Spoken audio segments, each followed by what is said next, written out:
যেরকম রাস্তা করতেছে আগেরটা 100% ভালো ছিল। আমার গম রাস্তাটা খুলে ফেলে এখন যে রাস্তায় করতেছে এই রাস্তাতে এই দুলা বলে কিছু নেই হয় না, শুধু কেরাসিন দেওয়া হয়েছে, শুধু দুলার কালারটা দেওয়া হয়েছে। এখানে সবগুলো দিয়ে চলে যাচ্ছে, বৃষ্টি দিচ্ছে চলে যাচ্ছে। তাদের থেকে জিজ্ঞেস করছিলাম, বলছে যে তারাও নাকি এখানে এই কার্পেটিং চলে যাবে। সেখানে যদি কার্পেটিং দেওয়া হয় তাহলে দুলাটা কোথায় যাবে?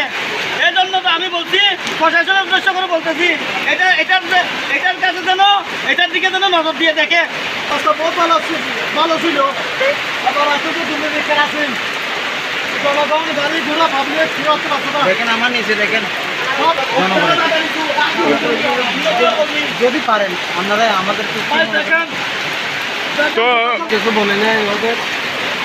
আমি দেখছি এটা ধরে তো সবগুলো চলে যাচ্ছে বৃষ্টির মধ্যে। ওগুলো কেরাসিন দিচ্ছে, কেরাসিন দিয়ে সবগুলো করতেছে। আগে তো খুব ভালো ছিল, এখন তো দেখছি বৃষ্টির মধ্যে সবগুলো চলে যাচ্ছে।